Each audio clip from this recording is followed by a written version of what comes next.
Easy Dreamers, welcome back to another lesson with me, Tom. Today we're looking at 8 word pairs that are super confusing. We know the words, but we don't know how to use them quite right, and often we use them in the wrong place, at the wrong time. So, this is going to be super useful for English learners and for native English speakers, because sometimes we make mistakes too. All that is coming right up.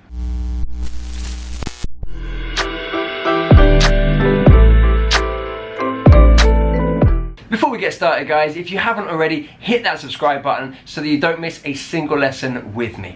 Right, let's get straight into the first confusing word pair. This is a classic. Good versus well.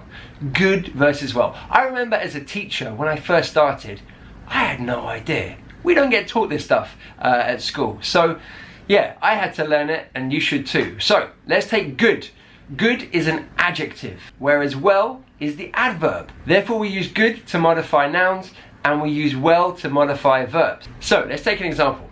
She's a really good guitar player. She's a really good guitar player. Guitar player is the noun, and we need an adjective to modify that. So, she's a really good guitar player. Now let's change that sentence. She plays the guitar really well. She plays the guitar really well. Now, well, the adverb is modifying the verb play. She plays the guitar well. Another example, he's a good English speaker. He's a good English speaker. So English speaker is the noun, and we need the adjective good to modify that. Whereas he speaks English really well. He speaks English really well. Speaks English, speak is the verb. We need an adverb to modify that to tell us how he does the verb. So he speaks English really well. So, good is the adjective, well is the adverb.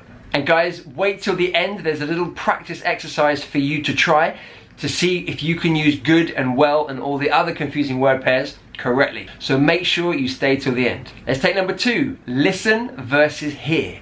Listen versus hear. When someone first asked me this question, I had no idea. There's a difference between listen and hear? What is it?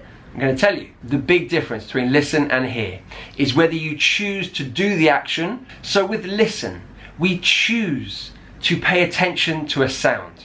For example, I love listening to music. I love listening to music. I choose to pay attention to the music. It could be jazz, could be soul, whatever. With the verb hear, we're not choosing to pay attention to the sound. The sound just comes to us. Did you hear that dog barking last night? Did you hear that dog barking last night? So you're not choosing to pay attention to the sound, it comes to you. There's no choice in the matter. Now we can use both of them in the same sentence because we can show that we are suddenly paying attention to a sound. So for example, oh, did you just hear the neighbours?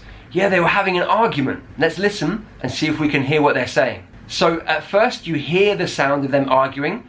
You didn't know they were going to argue. The sound comes to you.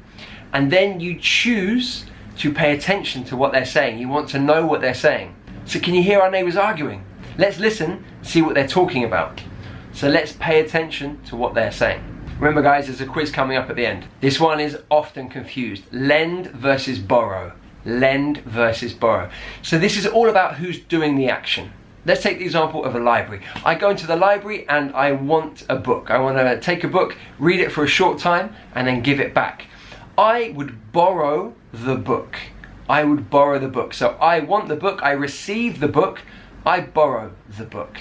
The library lends me the book. It's their book, they give it to me for a short time, so they lend me the book. Here's a difficult one that often native speakers find difficult.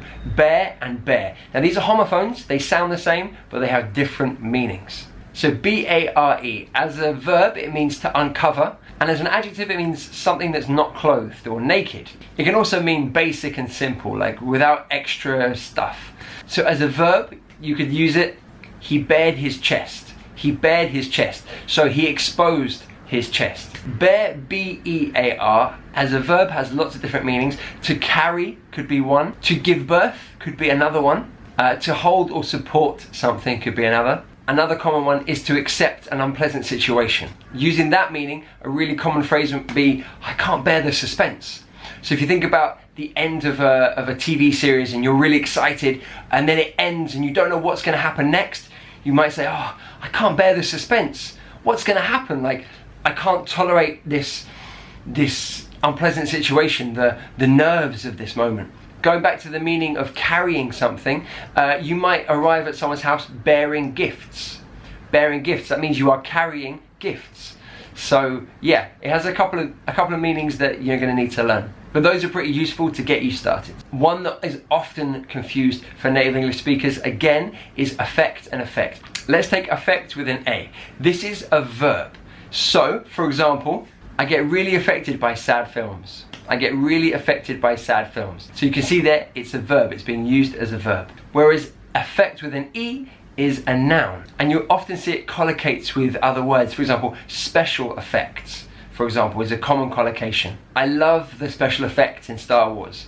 I love the special effects in Star Wars. For those of you that watch Eat Sleep Dream English a lot will know that I've never seen Star Wars. So that sentence isn't true. But the grammar is correct.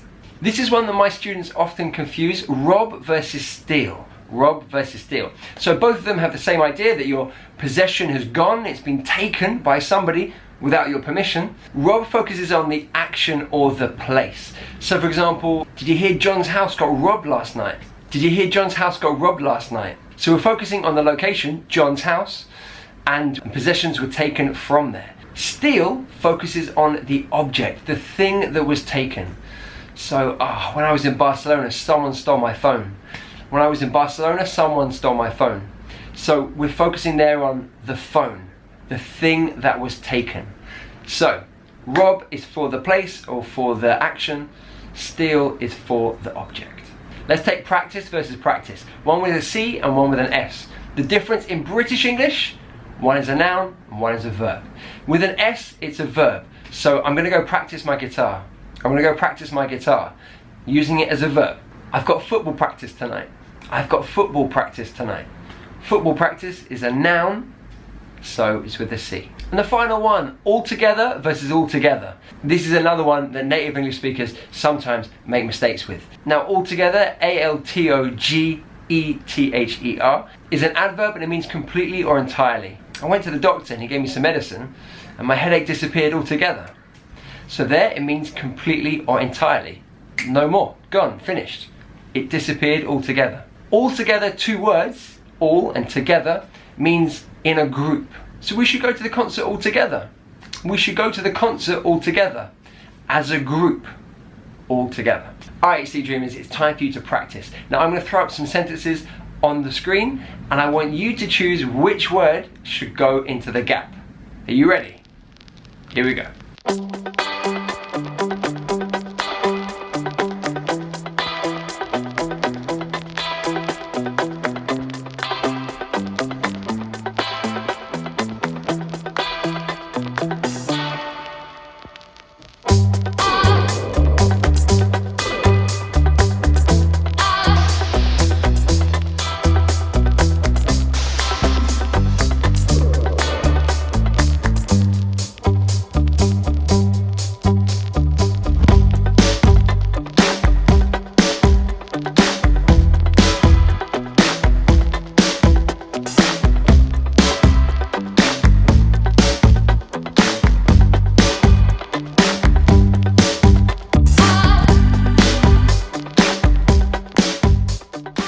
How was that, guys? I hope you found that useful. I hope that you're a little clearer now about which word to use in a sentence. So, let me know in the comments below. If you have any other confusing word pairs like those ones, let me know. Put them in the comments below. Share them with the rest of the Eat Sleep Dreamers. Remember to follow me on Instagram, where I'm at Eat Sleep Dream English, and on Facebook as well. And of course, remember, I've got new videos every Tuesday and every Friday, helping you take your English to the next level.